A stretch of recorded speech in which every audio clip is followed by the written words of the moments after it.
If the emu emulator was so great, why isn't there an FMU emulator? Because that's not a bird! You know that new sound you're looking for? Well, listen to this! Hello, and thank you for coming back to the podcast. We hope you didn't have to wait in line too long. Here at Well Listen to This, you know the name of the game. We bring in the songs, we discuss them, and hopefully you learned something new today along with us. As always, I'm your DJ, Mich Garcia. This is Lucas over here, also another host. And I'm Grace. I'm also here. And you can count on us to answer, well, listen to this! Yay! So, how are we coping today? Well, we just had Thanksgiving. I mean, Thanksgiving was pretty nice. I actually had 2 Thanksgivings. That was pretty nice. I got to eat 2 turkeys. Wow, Lucas, how come your mom lets you have 2 Thanksgivings? I basically had 2 Thanksgivings. I had one Thanksgiving, and then the next day I had leftovers from Thanksgiving. Well, there you go. I mean, that counts. Yeah. Thanksgiving 2. I had a family Thanksgiving and a Friendsgiving. See, we all had 2 Thanksgivings. I've just never in done different Friendsgiving. ways. We all had 2 Thanksgiving. And my partner very angrily made deviled eggs because he hadn't had time to get the stuff to make everything he wanted to make because his car broke down. Man. And he didn't have time to take his little wagon to the Kroger. I felt so bad for my grandma because she made corn casserole, and then she dropped it in the driveway. No! Her pan shattered, and she was like, I'm so sorry, I made that just for you. And I was like, it's okay, You can scrape it off the driveway? Shit. No, there was glass in it. There was no way I was saving any of that. She was freaking out that my dogs were going to try and eat it and get hurt. Well, she's boo-boo the fool for putting it in a glass dish. If that was an aluminum dish, you could have scraped that off the driveway. Yeah, well, anyways, Mitch, why don't we get to your song that you brought with us today? My song is Something to Fall Back On by Todd Rundgren. He's been in the industry for a long time. You've probably heard things that have been produced or engineered by him, if you haven't heard anything by him specifically. He started his career with his first album in 1968 with his band The Nazz. His first solo album was Runt in 1970. He's still active today as a solo artist. Yeah. Bro's still alive after all that? Yeah.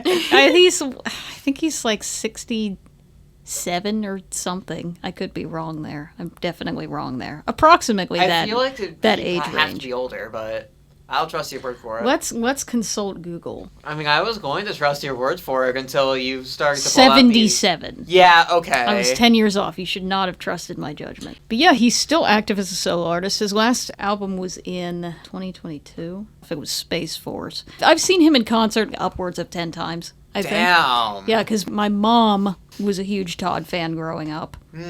I didn't choose the song that was the first song of his that I ever heard when I was 3 years old. It was a top contender, but I did not pick that one. But yeah, about the time I learned how to walk is when I first heard Todd Rundgren. Damn. Yeah. I mean, I have to imagine you've been a long time a fan. You have a shirt of his. I do. I'm wearing one right now. I have plenty of them. God, your wardrobe must be so full. Oh, it is. It's full of band shirts. The big singles of his that you may or may not have heard before would be Bang on the Drum All Day. Oh, yeah. I don't wanna vaguely remember that song. I would do bang. Yeah. You've probably heard it in like the grocery store or something. Probably. Or on like a cruise commercial. That's so specific. I don't know. If Yeah. I've seen Grocery it store Maybe or my cruise parents commercial. played it at some point. Those are the 2 options. Also, I Saw the Light and Hello It's Me were also some 2 big singles of his. He had some commercial success at first, and then he decided, I kind of want to do my own thing and not really worry about that. Valid, based. So he's not as well known as he could be as a performer.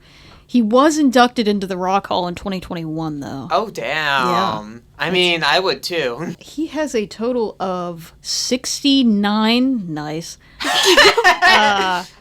album credits, not just as an artist, but also as a producer and an engineer. I hope he keeps it that way, and I hope he never makes another album. He never makes another album. He can't be involved in anything ever again. He has to. Or he keep has it to the funny do. number. He has to do 100 more, and then. Oh boy! 69.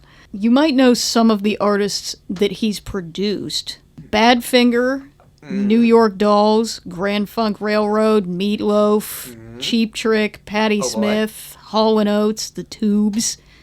Well, You probably know at least one of those. I know at least 3 of them. At least 3 of those. Here we go. He has been sort of behind the scenes a bit, I would say, in the music industry, but he's been very involved. He's been a pioneer of sorts of electronic tech in music. These were some things that I found out that I didn't know before podcast, our listeners that I didn't know before I prepared for this episode. He did the first interactive television concert and the first interactive album with No World Order in 93. And he designed the first color graphics tablet in 1980. Huh. Which is like certainly before any of that was commercial. Interesting. His music video Time Heals from Healing was the 8th video ever shown on MTV. Oh, wow. Yeah. He was definitely a pioneer creating music videos and stuff like that when that first hit the scene. Very technologically inclined. Which is what will lead me to the album, A Capella, the album that Something to Fall Back On is from. Was released in 85. It was actually finished in 84, but Bearsville Records thought that it was too experimental, so it was held from release, and then Bearsville went under the next year. They were on their way out anyway. Yeah, I don't think that was a good idea. No, it's stupid record company decisions. There are plenty of them up there. I'm looking at the picture of Abbey Road out there. Record companies are kind of hit and miss. Thinking of Decca Records, who passed on the Beatles. Then it was released by Warner Brothers instead the next year. And the big thing about this album, it's called A Capella. So it's a cappella. Well, sort of. So have either of you ever heard of an emu emulator? This is the first I'm hearing of such a thing. When did emus turn into emulators? In 1980 something. So was this before or after the Great Emu War? After. Alright, interesting. After. They must have developed this as some technology right, to yes, show of their course. dominance against so the Australians. the first emu emulator came out in 1981, which makes sense because the Great Emu War ended in 1980. Damn. So that makes sense. Right afterwards, too. Right after. They were hot on it. It solely, in case you were wondering, it solely emulates emus. Wow. Every sound that comes out of it was made by an emu. That's Love that. crazy. I mean, there's probably some ways Was there a you could use purpose for creating it? No, I'm full of shit. Yeah. What it actually was, it was the first widely affordable commercial sampler on the market. So the big thing to listen to on this song and this entire album is that every single instrument that you hear on this song was made using samples of Todd's voice. Oh. We're made using emus. They were made using emus. Well, I guess it does fit for the A Capella album. The synths, the drums, everything was made with samples of his voice. Thus, it is a cappella. That's cool. I will listen to this with that in mind. Da-doons. That's the big sort of technical thing to listen to here, is everything that you're hearing is his voice, no matter how closely it seems to emulate an instrument. Where'd the emu come from? I'm excited to see how that comes. I actually have no idea. It's spelled like E... Yeah, it's E-mu. M-U.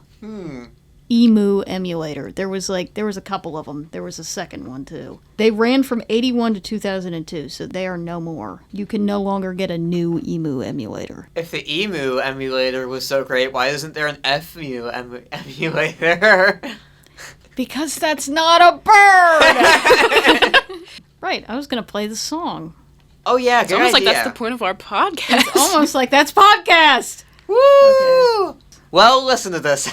Well, listen to this. This is Something to Fall Back On by Todd Rundgren. And to wake up lonely is your deepest dread. So you stay connected by a tiny thread. Though you'd rather try for something else instead. But no, I'm only something to fall back on. Something to fall back on. Something to fall back on. I like can, that. there were some things I could tell that were, you could definitely tell it was just a modified version of his voice, but there were other things that, damn, I can't tell this is... I think the synth definitely sounded a lot more synthy than a voice would sound, and I think the, drum beat, if you want to even call it that, definitely sounded less voicey, too. I feel like if you didn't tell us, I wouldn't have noticed. I probably would have. He's like, Only partially. I would have so he used the bass and the guitar as his vocals. That's cool. And You would have been like, nothing something is else. something is This isn't an different. instrument. I would have been like, wait, it's all his voice? And you'd be like, always has been. Always has been. I would have a gun to your head Exactly. as we stared out at the earth, and it's coded in the album cover of A Capella. It's really cool, actually. Let me show. Ooh, yeah. That album cover is cool. It is orange, and I specifically wore orange for podcast to see. Listen, For orange all is of the the best podcast color. If you viewers wear to orange, see. it's going to be great. I'm not wearing orange Orange right is now. That's a underrated. flaw. I should change that. Also, I don't know what the mic is on the cover, and that bothers me now. You're going to Because- have to look that up Google now. Well, I tried, and I couldn't find out. Oh. So Oh, goodness. now I'm just going to have to ask around. Maybe one day I will reach the point in my career where I will be bestowed the knowledge. Just call him up real quick. Be like, hey. Be like, hey, can I ask you a quick question? He's like, who the hell is A this? 77-year-old man. Hi, I know you're probably relaxing in Hawaii, but I would like to We need ask to know this you. information for our podcast. We need the information for our exclusive podcast. Exactly. So do tell me more instruments that you did or didn't. Well, honestly, I think I paid more attention to the actual song itself, which I'm glad you can actually make something with just your voice. That's kind of crazy. And it's coherent, too. I think that definitely says a lot about Rundgren and his, musical genius, if you want to call it that. It was very creative, I have to imagine. I also just like the positivity of the song. It definitely feels very upbeat. This is really And fun it has a very positive meaning and message, so it's something I can find myself listening to, probably. He has quite a range. Oh, yeah, definitely. He gets up there. You gotta have a range to pull all that off. He's definitely like a one-man show a lot of the time. He is a multi-instrumentalist, so he does a lot. He can still get pretty high up there. He does have a really wide range. He can really reach up there. It's fun to try to sing along to that. That's my fun little trick. It was also a surprise to me when I found out that I was a soprano. Nobody guesses that because my speaking voice is not up there. Me and my vocal professor figured that one out together. I can be a soprano, but not for very long. But not by choice. I don't think I can. It's a lot more comfortable for me to be an alto. I would say it's an upbeat song, but I don't know how positive it is. I mean, it certainly felt very positive to me. I'm not sure if that was the intended message, but... Because he's saying, I'm just something for you to fall back on. Type beat. I mean, I more or less took it as him saying he's reliable and I can be there for you in your time of need. Which, that's good. That's very important in society, I think. Having that kind of person who will be there for you. That's help true. you. That's true. It could be. There are multiple ways to interpret it. Yeah. I like multiple interpretations. Here at Well Listen to This, we like multiple interpretations. Whoa! Grace, what did you think about it? I liked it. It was cool. I really liked the beginning. I liked knowing that everything was with his voice. Because, I was trying to pay attention to so many different parts at the same time. It was kind of maybe overstimulating because of that. It was kind of a fun overstimulating. Yeah. Oh, wait, this is his voice. Oh, wait, he probably pitched this up like a bunch. Oh, wait, what did he do for this? How did he do that? That's the joy of Todd Rundgren. As you said, he's got a lot of creativity and he's got a lot of range. And because he decided to sort of eschew the this is what's popular, this is what you have to do, every album of his is something different. So he hasn't been afraid to just keep innovating and doing something different every album. I mean, you'll have a straightforward rock album, and then you'll have something super electronic, experimental right after that. Like electro synth stuff? Yeah. Damn. State is Sounds like is being one a of Todd those. Rundgren fan never gets boring. Exactly. Yeah. You are well fed if you are open to something new. I'll never understand this mentality that fans will get angry at an artist when they do something different. They'll be like, this doesn't sound like a Paul McCartney album. You need to do what you always do. I mean, I'm but, like, people get ideas in their heads about it, and it's definitely affected by their perception, their prior work, the artist's prior work, and what they did before. And so, like, if they do something different, then it might alienate a few people, maybe. Honestly, those people need to grow up and get with the program. They're doing new things. They will probably also return to the old things.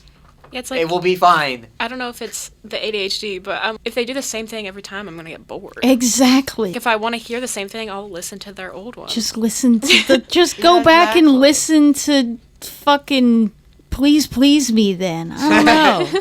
If you He already did it. wanting to have more of the same is, I guess, I can understand why you want that, but it's nice to have something new once in a while to shake things up. It's almost like people seem to view artists as jukeboxes for their entertainment, almost. It's like people forget that musicians are artists, and the whole point of being an artist is that you innovate and try new things and push forward with, you know, a lot of the time, like topical things of what's going on in the world and trying to say something about it. That's kind of your job. That's kind of what you get paid to do. That's your duty in society. And it's crazy to me that people will be like, how dare you do a thing different?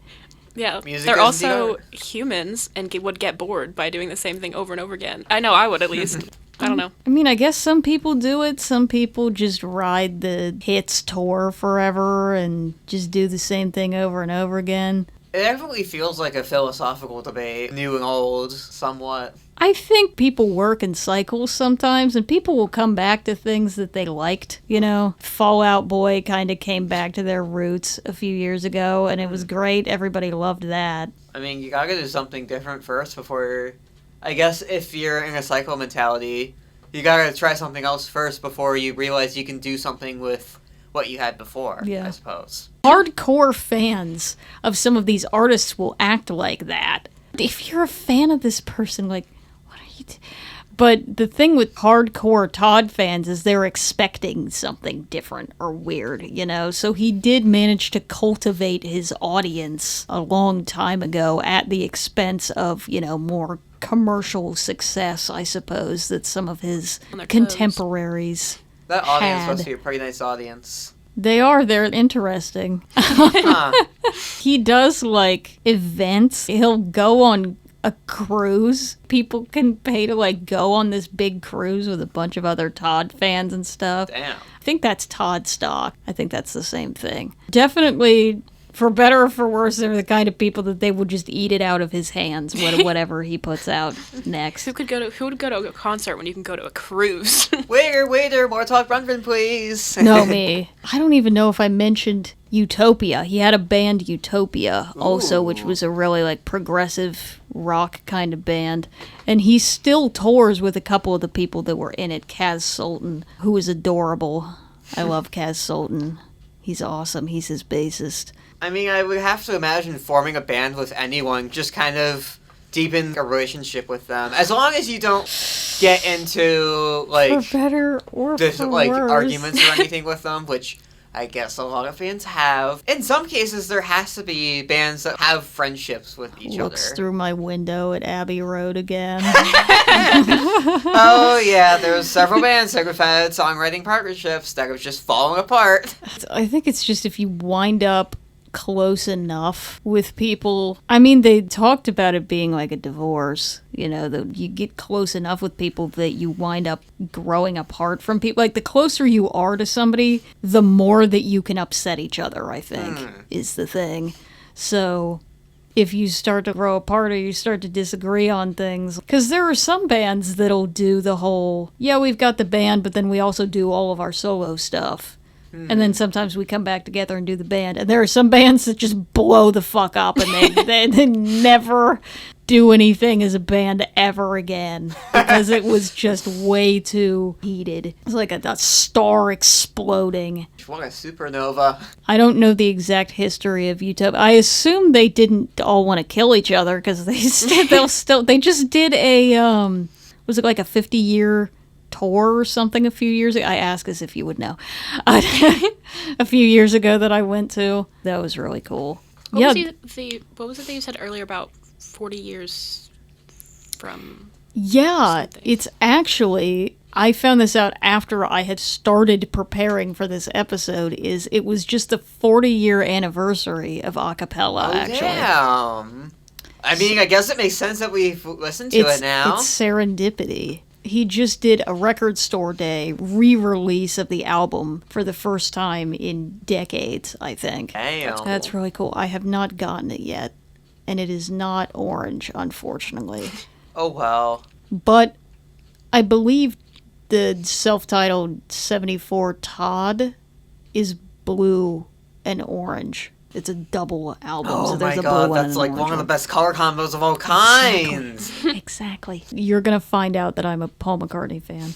I have a copy of Egypt Station that's a blue one and an orange one. Of course. It's a double album, and I don't know how many copies of that album. I'm going to be real. Because some of the things, he was selling like merch, and the merch would come with a digital copy of the album. So the amount of copies I own of that album is dubious at best. I mean, my brother's a Swiftie. He has... Your brother's a Swiftie. I have seen his shelf. I'm pretty sure he has several CDs of one album. Yeah. And, life like, comes it's at not you even fast. No, I'm curious. Is your brother still a Swiftie? Yeah, absolutely. He still is. I have known his opinion on The Life of a Showgirl, her How does he newest feel? album. He doesn't really like it that much, but she forgives her for it. is his opinion on it. Oh. Yeah, I haven't heard that whole album, but I've heard parts of some of the songs, and I'm like, yeah. I've heard it's controversial. It's divisive. What do we have in store for us next episode? Oh, yes, Grace? it's the video special, isn't it? Yes, it's the video special. I'm so excited. You guys are going to love my song. Do I spoil what the song is? No, would please just- don't. I want Don't to be spoil what it surprised. is, but give us a sneak peek. Give us a taste. It's a rap song. Okay. I don't usually like rap, so you're going to have to wow me with it. Yeah. You'll be wowed, that's for sure. Okay. I love to be wowed. It's interesting. You'll have to keep an open mind. Okay. But it's... I mean, I already kept a big open mind with this song, so... Yeah, maybe That's open it kind a of the little whole wider. name. What's the worst that can happen? That's the whole name of the game with podcasts. Yeah. It's a great song. I've showed a lot of my friends. Okay. All right. Okay. It's going to be the video special. The video special. You're going to get to see us. See finally. Oh my goodness, face reveal. Face reveal. Gonna get live reactions of your reactions. Live Mich and Lucas reaction. That's gonna be great. I might get a little tour of our space that we don't own. A little bit. It's a nice space. It is a very nice space that we don't own, viewers, listeners. It's a nice space. We don't own it. It's a nice space. It's a nice space. It's a nice space. Absolutely. We might not be able to use the mood lighting because the camera won't like it. But just well. know that we have it. Just know, listeners. Just use your imagination and pretend that it's mood lighting. Imagine red and blue. It's very nice. Yes. Mood lighting for my song would be really great too. Well, It for is a while, quite- it was a bit. Quite late. Yeah, I'm gonna pass out. We're going to go ahead and fall down on the floor now. Thank you for listening this week to Listen to This. And hopefully we'll catch you in the next one. Bye-bye. See ya. Go podcast. Yay! You should do the intro. Okay. 'Cause I don't want to do the intro. Unanimous decision. I'm I doing would have it to again. write some. Fuck. We should have a script. Welcome to the blooper reel, everybody. Thank you for coming back to the podcast this week. And that's all I have. Podcast. I have a podcast. And together we will fuck. We're not going to do that. On the podcast. I mean, just between you and me, I don't think we should start a polycule. We're gonna This fuck week- on the podcast. This week we are not a polycule. Hello and welcome back. Oh, he was making a noise. sorry. He went.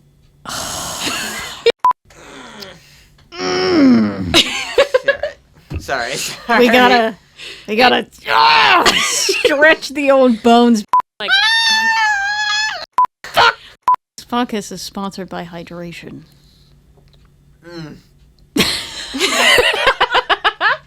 That better not be in that movie. Guess where it's going? I mean, if you haven't banged on a vending machine, have you actually lived? She's pregnant. But no. And I get my lung stolen. Your lung. I'm sorry about my corn. My cousin's boyfriend's stepmom. He's pregnant. Oh, Stepmom. dog. Dog. Dog. Dog. That's like medically proven. Unless Dog. you're Do we care podcast? We'll Are keep we it gonna get the? consistent. We're gonna keep it consistent. Consistently shit. Yeah, Hear it well. Listen to this. We value shit quality and lo-fi sounds.